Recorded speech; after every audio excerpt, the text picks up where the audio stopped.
relationship with the sponsor. We're always part of that team. You know, I think, Scott, I heard this from multiple folks here, and I think you said it also about the culture, right? And to me, again, I can speak only for the CROs. I know, again, the pharmas, they buy each other. It's usually around the IP of the drug, right? That you want to have that pipeline, and you want to have the knowledge, you know, in that case, and the culture, right?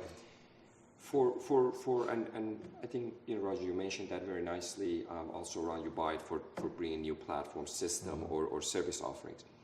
But to me, part of it, at least I can tell you that when we were looking for our acquisition, we looked at probably over 30 companies.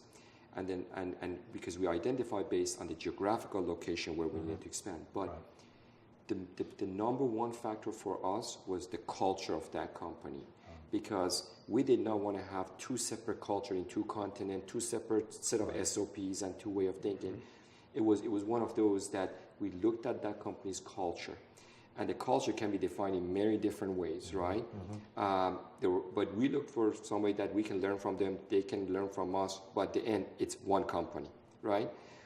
So it's interesting, you know, when you made the comment that when Roche bought Genentech, they let Genentech maintain its culture because Genentech has been doing really well, right?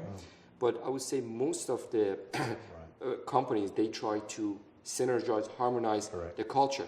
And that's where things fail. That's right. It's not because, you know, all of a sudden one of the clients was upset and left. It's the cultural merge that you gotta do. So interesting. That's what, you see that a lot in the pharma mergers, those mega mergers. It's more about the gaining of the